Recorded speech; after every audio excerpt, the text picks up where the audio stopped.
All right, shalom, shalom. First and foremost, all praises, honor, and glory be unto Yahweh, Bahashim Yahweh Shai, Baha Quadash, which is the Paleo Hebrew for the name of the Heavenly Father being Yahweh, and the name of His Son being Yahweh Shai, the only names in which salvation can be obtained, whether you can receive it or not. I'd like to give double honors to the elders and the apostles at VMS Ray Millstone, and through the spirit and power of Yahweh, Bahashim Yahweh Shai, rule all of the nation of Israel well today.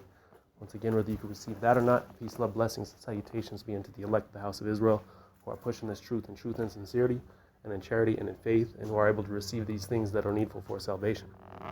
All right, this is going to be an exhortation to the elect, man.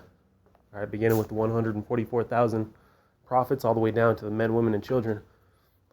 1/3, the great multitude who truly believe in this thing and are sincere about it. Okay, this is Matthew 5:3. It says, "Blessed are the poor in spirit, for theirs is the kingdom of heaven." Right? So don't forget, man, that whatever you're going through, all right, because we're going to be going through it.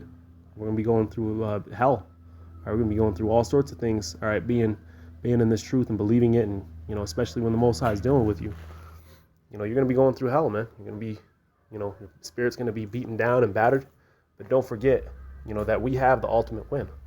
Okay, this truth, the whole gospel, beginning with Abraham, all the way through to what Yahweh Shai had done, all the way through everything that we're gonna undergo and overcome, all right, is all placed there for the sake of the Israelites, man. All right, beginning with you elect members, okay, you who truly believe in this thing, and who truly are trying, not only with faith but with works, to prove it. Okay, verse 4, it says, "Blessed are they that mourn, for they shall be comforted." Right, though we might be mourning, though we might be, going through hell and having to witness all this bullshit on this side. All right, I just had the principal at my son's school is a goddamn sodomite, and so he has to be around that, man. He has to go to school and see the pictures of this dude and his husband on the wall, and because they're normalizing to that point, and this stuff is irritating to us, man. All right, you're an elementary school principal. I mean, I could get it if it's high school or even college, but you don't go and parade that before little children that now have to be explained. All right, what's going on there? Okay, because the world wants to have it to where you have a child and they're told, oh, you can love whoever you want. Well, no, there's an order. When the earth was created, man, everything was perfect, but Esau turned it upside down and had to go and twist things up and add their wickedness upon everything, man. All right, and that's why the kingdom is going to be stripped from them and given to us. Okay, but as you see, blessed are they that mourn, for they shall be comforted. So we're going to be comforted, man. All right, we have the ultimate win at the end of the day. It says, "Blessed are the meek, for they shall inherit the earth." Right, we're going to inherit the earth, man. The whole earth was created for us, as it is written, "Ye are gods." All right, though you are gods, ye shall die like men. But we're being prepared to be put back in that godly state, man. Okay, verse 6, it says, "Blessed are they which do hunger and thirst after righteousness, for they shall be filled." Right, the 1/3, the elect. All right, the 144,000 down to the 1/3. All right, those that thirst after righteousness. It says, "Blessed are the merciful, for they shall obtain mercy." Okay, and in walking this walk, we have to learn the balance between, mercy and proper judgment. Okay, because at the end of the day, we're all seeking that mercy, man. But at the end of the day, there's a time to judge as well. Okay, as it is written in the book of 1 Corinthians.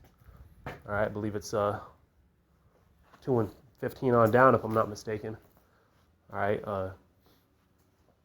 the spiritual man judgeth all things, yet he himself is judged of no man. Right, because he's accomplished that goal, or that knowledge of knowing how to judge and when to judge, and so on and so forth. Okay, when to show mercy.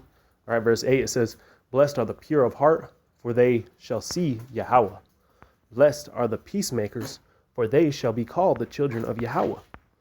Blessed, and see, that's the ultimate. At the end of the day, man, the ultimate goal is peace. That's what we're seeking, man.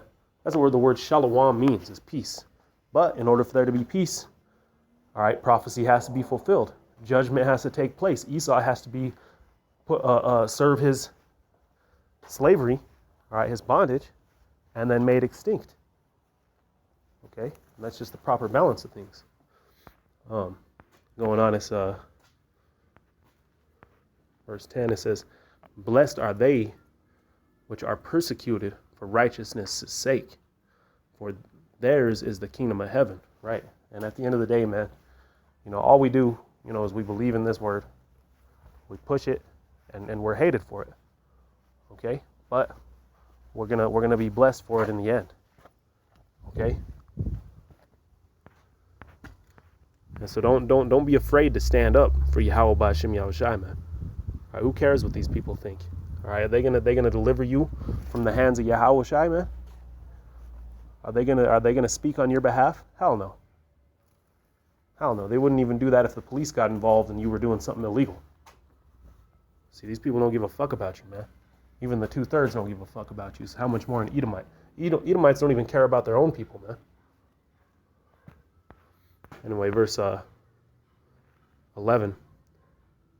"Blessed are ye when men shall revile you and persecute you, and shall say all manner of evil against you falsely for my name's sake." And why is he saying all this? Because this was prophecy, man. All these things would happen. He was preparing us for what we would undergo at this time. All right, verse 12, it says, "Rejoice and be exceedingly glad, for great is your reward in heaven. For so persecuted the prophets, are they the prophets which were before you." Right. Verse 13. "Ye are the salt of the earth." Right. The salt of the earth, man. The earth was created for us. Right. We are the salt of it. It says, "But if the salt have lost its savor," and that's what you see among the 2/3, a bunch of salt that has lost its savor, good for nothing, man. A waste of skin. All right. Bones that are walking, dry bones. Okay. It says, "Wherewith shall it be salted?" Right. So, admonishing those who have heard this thing, those who have been called to endure until their choosing. Okay. To endure until they're chosen. Because otherwise, if you fall out, man, then you're equal unto salt without savor. Okay. There's no need for it at all. Going on, it says, "It is thenceforth good for nothing but to be cast out and trodden under foot of men. Ye are the light of the world. A city that is set on a hill cannot be hid. Neither do men light a candle and put it under a bushel, but on a candlestick, and it giveth light unto all that be in the house. Let your light shine before men, that they may see your good works and glorify your Father which is in heaven." Right? So, with that being said, you got to push this truth, man. You can't just hide it. You can't, be a act like a 2/3 all week and, be worldly all week and, but yet have fringes on and think you're going to be saved for that, man. No. All right, you got to actually put in work. You got to push this truth, and you got to give yourself wholly over into it, man. All right, just like a basketball player or, these actors or actresses, okay? They really study their part and do their due diligence on, examining the characteristics and whatnot of these people that they're trying to play. All right, they have to give themselves wholly over into that part. All right, a lot of the actors, like Jim Carrey or the other guy that plays on Pirates of the Caribbean, these kind of guys, they don't break character throughout the whole time that they're filming the movie. So they'll act like that on the weekends. They'll act like that, at midnight. They give themselves wholly over unto it, man. So we got to give ourselves wholly over into this thing. If you really want to achieve this, if you're sincere about it, and don't forget that this thing was written for you, man. But with that, see, the brother just pulled up to pick me up. Just wanted to throw this quick hitter up, this admonishment to the elect, Lord willing, it's edifying. Say, call Allah, Yahweh B'Hashem Yahushai B'Hashem Rakakudash. Double honors to the elders and the apostles at GMS Great Millstone. Peace, love, blessings, and salutations to the elect. Shalom.